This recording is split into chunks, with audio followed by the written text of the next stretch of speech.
전능하사 천지를 만드신 하나님 아버지를 내가 믿사오며 그 외아들 우리 주 예수 그리스도를 믿사오니 이는 성령으로 잉태하사 동정녀 마리아에게 나시고 본디오 빌라도에게 고난을 받으사 십자가에 못 박혀 죽으시고 장사한 지 사흘 만에 죽은 자 가운데서 다시 살아나시며 하늘에 오르사 전능하신 하나님 우편에 앉아 계시다가 저리로서 산 자와 죽은 자를 심판하러 오시리라.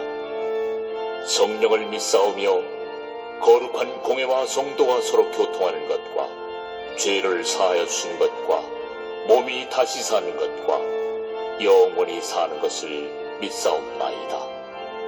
아멘.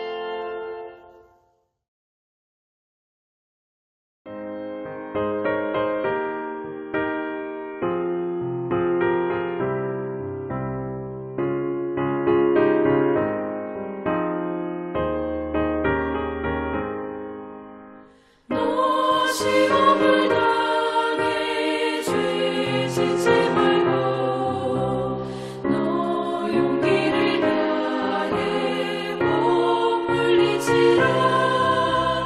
너 시험을 이겨 새 힘을 얻고 주 예수를 믿어 늘 승리하라.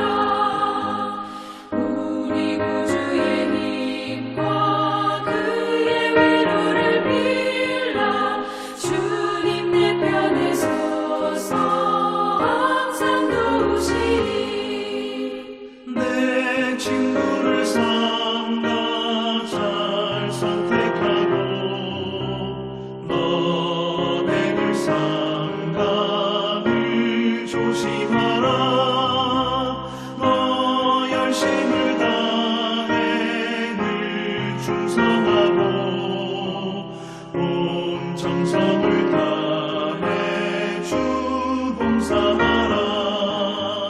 우리 구주의 힘과 그의 위로를 빌라.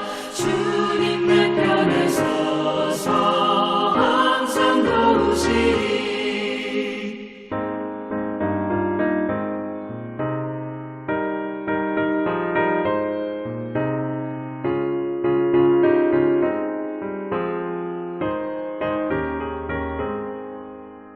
잘 이기는 자는 상 받으리니 너 낙심치 말고 늘 전진하라. 내 구세주 예수 힘 주시리니 주 예수를 믿어 늘 승리하라. 우리 구주의 힘과 그의 위로를 빌라. 주님 내 편에 서서 항상 도우시리.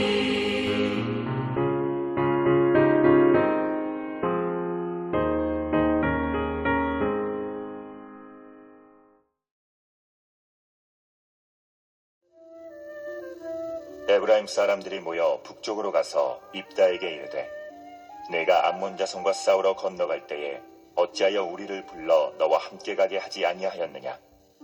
우리가 반드시 너와 네 집을 불사르리라 하니 입다가 그들에게 이르되 나와 내 백성이 암몬 자손과 크게 싸울 때에 내가 너희를 부르되 너희가 나를 그들의 손에서 구원하지 아니한 고로 나는 너희가 도와주지 아니하는 것을 보고 내 목숨을 돌보지 아니하고 건너가서 암몬 자손을 쳤더니 여호와께서 그들을 내 손에 넘겨주셨거늘 너희가 어찌하여 오늘 내게 올라와서 나와 더불어 싸우고자 하느냐 하니라. 입다가 길앗 사람을 다 모으고 에브라임과 싸웠으며 길앗 사람들이 에브라임을 쳐서 무찔렀으니 이는 에브라임의 말이 너희 길앗 사람은 본래 에브라임에서 도망한 자로서 에브라임과 므낫세 중에 있다 하였습니다. 길앗 사람이 에브라임 사람보다 앞서 요단강 나루턱을 장악하고 에브라임 사람의 도망하는 자가 말하기를 청하건대 나를 건너가게 하라 하면 길앗 사람이 그에게 묻기를 내가 에브라임 사람이냐 하여 그가 만일 아니라 하면 그에게 이르기를 쉬볼렛이라 발음하라 하여 에브라임 사람이 그렇게 바로 말하지 못하고 십볼렛이라 발음하면 길르앗 사람이 곧 그를 잡아서 요단강 나루턱에서 죽였더라. 그때의 에브라임 사람의 죽은 자가 42,000명이었더라. 입다가 이스라엘의 사사가 된 지 6년이라. 길르앗 사람 입다가 죽음에 길르앗에 있는 그의 성읍에 장사되었더라.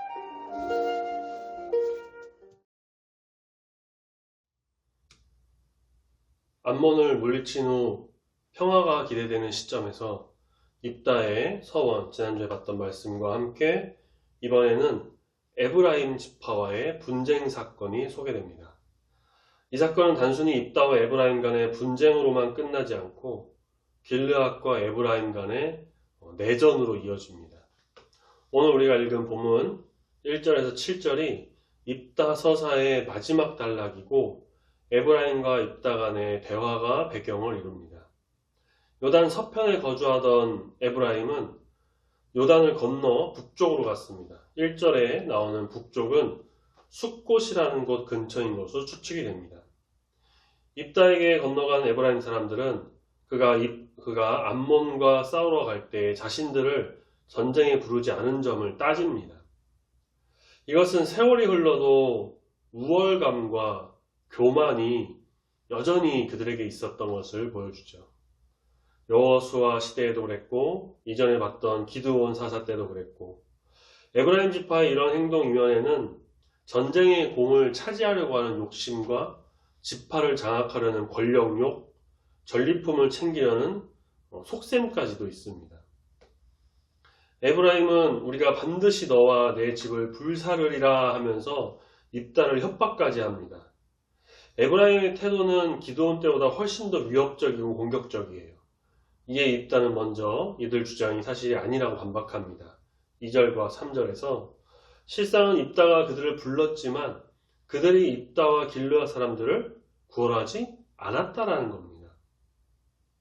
에브라임의 입장에서는 암몬과의 전쟁을 요단 동편 지파들이 알아서 처리할 문제로 판단하고 소환에 응하지 않았을 수 있습니다. 또는 입다가 병사를 모집할 때 에브라임까지 갔다라는 특별한 언급은 없기 때문에 그가 꾸며낸 이야기도 있어요. 어쨌든 입다는 암몬과의 싸움이 아주 격렬했음을 언급하면서 에브라임의 좀 비협조적인 태도 반복하여 질책합니다. 에브라임은 그를 암몬의 손에서 구원하지 않았으며 입다는 그들이 구원하지 않은 것을 보게 되었다라고 진술하죠. 입다는 사실을 설명하고 직접 목격한 것을 진술함으로써 에브라임에게 명백한 잘못이 있음을 전합니다.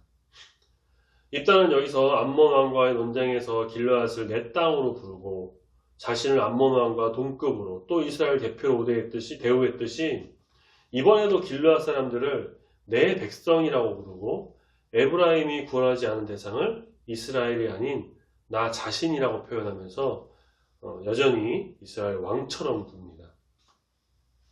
이제 입다는 에브라임의 배신을 보았으므로 자신을 사력을 다해 암몬을 치러 건너갔다라고 말합니다. 이로써 목숨을 보존하려고 동족을 돕지 않은 에브라임과 목숨을 던져 동족을 위해 싸운 자신을 은근히 대조하면서 그들의 어떤 이기심을 비난하고 자신의 희생과 헌신을 드높여요. 입다는 자신의 희생적인 공헌을 언급한 직후에 여호와가 암몬을 자신의 손에 넘겨주었다라고 진술합니다. 이로써 그의 희생적인 행동이 여호와께 인정받은 일임을 과시합니다. 이 진술은 한편으로는 이스라엘의 승리가 전적으로 여호와의 계획과 도움으로 이루어졌음을 고백하는 것이기도 합니다.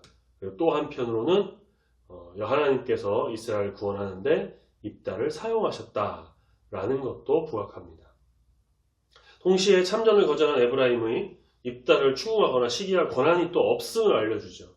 사실 에브라임은 잘한 것이 없었고요. 잘못한 사람만 있었는데 왜 자기와 싸우려 드느냐라고 따져 묻는 겁니다.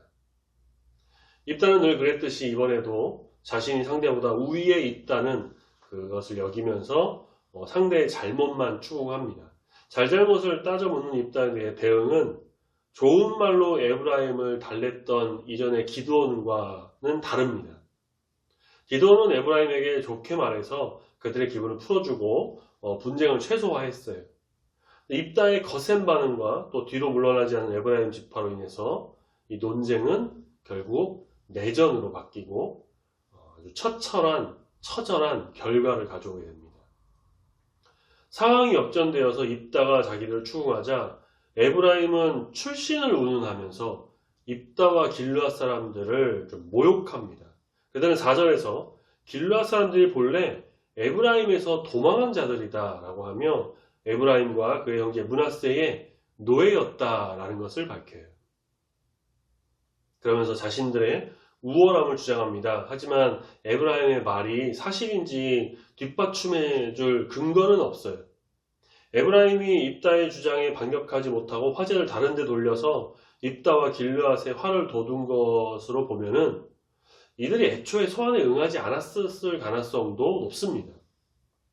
한편 이 조롱은 입다의 지난 날의 상처를 들쑤셨습니다. 입다는 기생의 아들로서 가족에게 버림받고 도망한 자였기 때문이죠.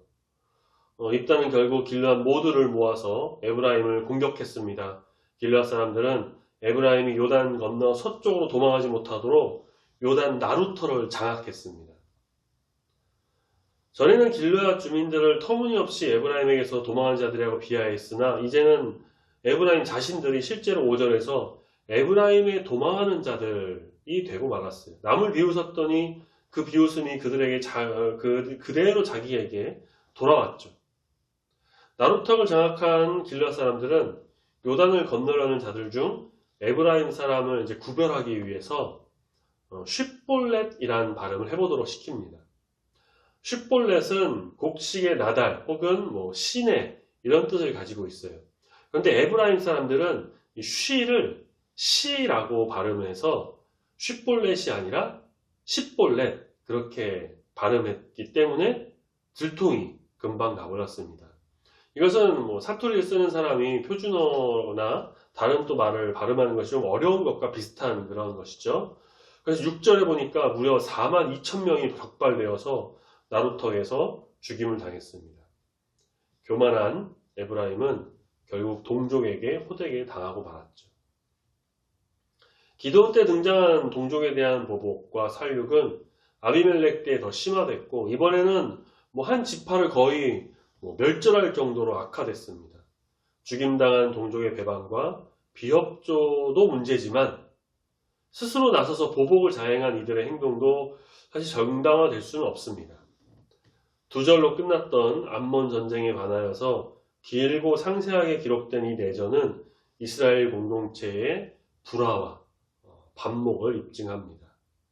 입다의 서사는 안목의 굴복이나 땅의 평안에 대해서는 침묵하고 있고 그가 6년간 사사로 활동하고 죽었다라고 하며 이제야 그가 사사로 소개가 되죠. 자, 그 뒤에 나오는 8에서 15절까지의 3명의 소사사 말씀은 우리가 읽지는 않았는데 3명이 연대순으로 소개됩니다. 사사기 후반으로 갈수록 사사들의 삶은 사사가 되다, 다스리다 이런 표현만 나올 뿐 하나님이 사사를 세운 목적인 이스라엘의 구원자적인 모습은 찾아볼 수가 없습니다. 사사의 명분으로 부귀영화를 누리는 타락한 모습이 주를 이루어요. 입다 뒤에 베들레헴에 입산이 7년간 사사를 있었다고 해요. 그는 아들과 딸이 각각 30명씩 있었다고 합니다. 이전에 사사 야일도 30명의 아들이 있었는데 이제는 딸까지 소개돼요. 근데 9절에 보니까 입사는 딸들을 이방인에게 시집 보내요. 그리고 이방인이 30명 데리고 와서 자기 아들들에게 결혼시켜서 며느리 삼아버립니다. 일부 다처와 함께 이방인과의 결혼을 금한 하나님의 명령을 무시하고 주변 종족과 연혼하여서 정치적 이득을 보려 했다라는 것을 우리가 짐작할 수 있습니다. 입산이 죽어 베들레헴 장사된 후에 스불론 사람 엘론이 12년간 사사로서 이스라엘을 다스렸고 엘론 후에는 비라돈 사람 힐렐의 아들 압돈이 8년 동안 사사가 되었다. 근데 그 역시도 아들 40명, 손자 30명을 두었고 이들은 야일의 아들들처럼 어린 나귀를 탔다고 합니다. 사사와 그의 후손들이 왕처럼 부와 권세를 누렸었다라는 것을 추측할 수가 있죠. 에브라임 지파는 오늘 말씀에 등장한 에브라임 지파는 므낫세 지파와 함께 요셉의 자손으로서 이스라엘 지파 중 정말 특권을 받은 지파 중 하나였습니다. 에브라임은 므낫세의 아우지만 형보다 더 큰 자가 될 것을 약속받았습니다. 둘 다 야곱과 모세에게서 하나님의 풍성한 축복과 형통을 약속받았고, 그런데 이때도 에브라임이 더 유리한, 더 좋은 축복을 받기도 했습니다. 축복의 약속대로 두 지파는 요단강 양쪽 넓은 지역을 기업으로 분배받았습니다. 성막이 세워진 신앙의 중심지였던 실로라는 곳이 또 에브라임에 속하기도 했었죠. 자, 이런 특별한 축복을 받았고 특권을 누렸음에도 여전히 욕심으로 가득 차 있었어요. 자신들의 안위를 위해 전쟁에 참여하지 않아서 피해를 입지도 않았고, 그럼에도 오히려 적반하장으로 입다에게 쏘아대면서 탐욕을 부렸습니다.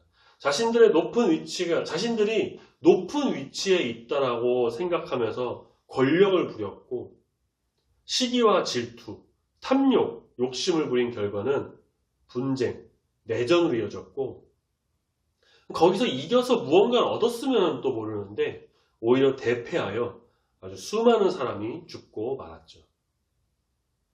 성령의 뜻과 생각에서 벗어난 인간의 욕심, 탐욕은 결국 공동체를 흔들고 자신들도 파멸에 이르게 합니다.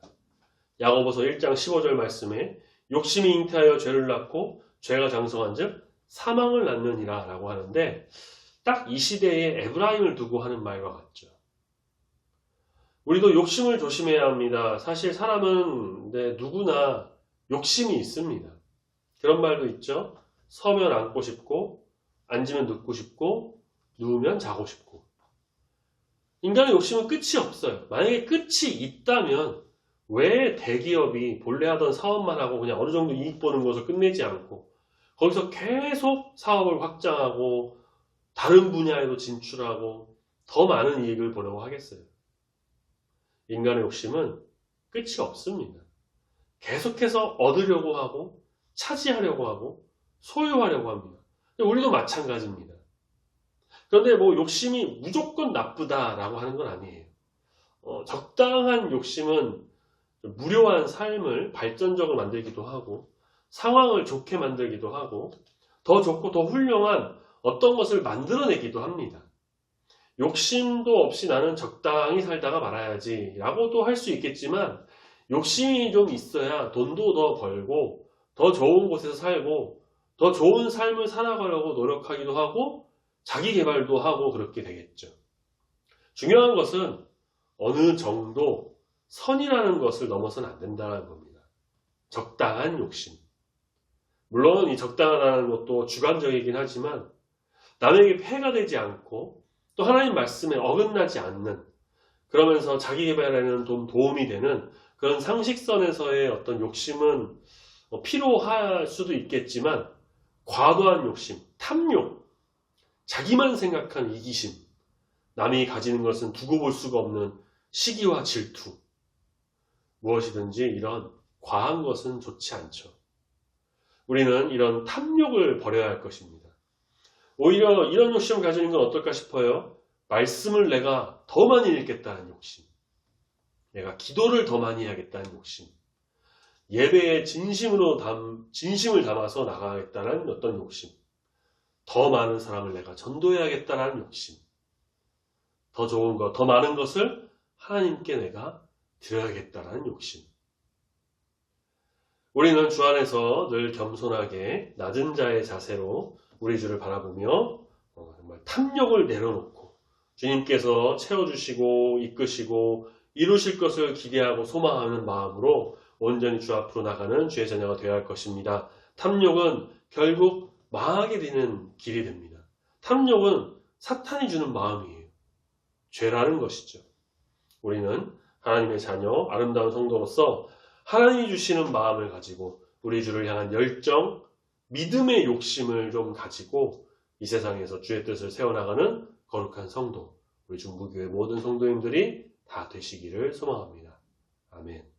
같이 기도하겠습니다.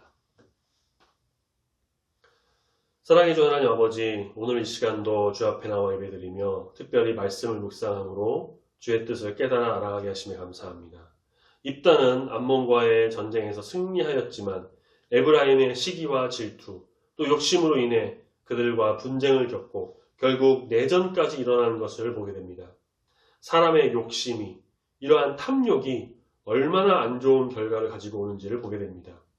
욕심이 잉태한 즉 죄를 낳고 죄가 장성한 즉 사망을 낳게 된다는 말씀을 우리가 보면서 우리 안에 있는 과도한 욕심, 권력욕, 물욕, 성욕, 과시욕, 이런 마음을 버리고 겸손히 주를 따르며 주의 제자로서 온전한 길을 가게 되길 소망하오니 주님 인도하여 주시옵소서. 가끔은 자기 개발과 발전을 위해 적당한 욕심이 필요하나 과도한 욕심, 탐욕을 부리지 않는 우리가 되길 소망합니다. 주님을 향한 열정, 주님의 뜻을 위해 나가는 욕심을 가지고 말씀과 기도, 예배, 전도, 봉사, 헌신, 우리 주님의 일을 위해, 주의 나라를 위해, 우리 주의 교회를 위해 온전히 주 뜻대로 나가는 귀한 주의 백성 되도록 붙드시고 함께하여 주시옵소서. 부족한 것 채워주시고 일하시는 우리 주님만을 바라보며 겸손하게 나아갑니다. 함께 하시고 믿습니다. 주님, 남은 한 주간도 우리 주 안에서 온전히 지내는 귀한 시간 되게 소망합니다. 환절기 날씨 건강도 지켜주시고 주의 성도들 어디서 무엇을 하든지 우리 주를 경외하며 주님을 바라보는 귀한 삶이 되도록 인도하여 주시옵소서. 감사드리며 거룩하신 예수님의 이름으로 기도드립니다. 아멘.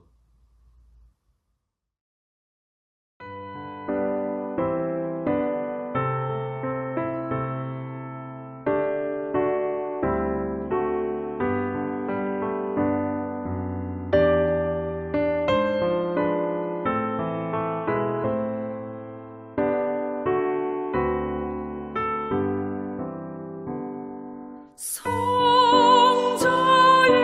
귀한 몸 날 위하여 버리신 그 사랑 고마워라.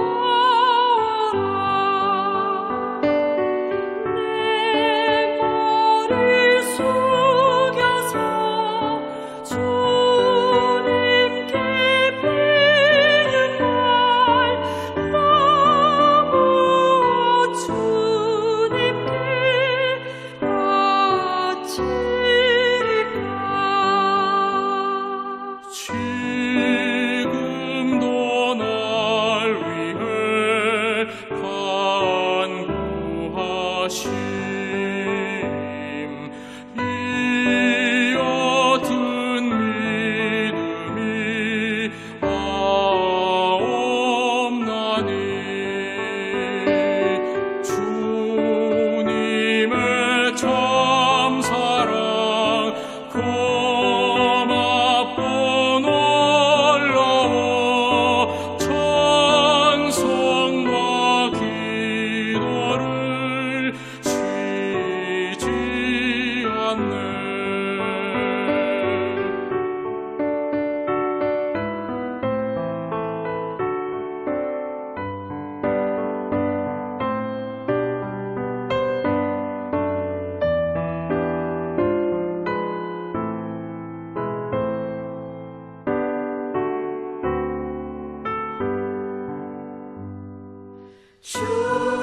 주님의 십자가 나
하늘에 계신 우리 아버지여, 이름이 거룩히 여김을 받으시오며 나라의 임하옵시며 뜻이 하늘에서 이룬 것 같이 땅에서도 이루어지이다. 오늘날 우리에게 일용할 양식을 주옵시고 우리가 우리에게 죄 지은 자를 사하여 준 것 같이 우리 죄를 사하여 주옵시고 우리를 시험에 들게 하지 마옵시고 다만 악에서 구하옵소서. 대개 나라와 권세와 영광이 아버지께 영원히 있사옵나이다. 아멘.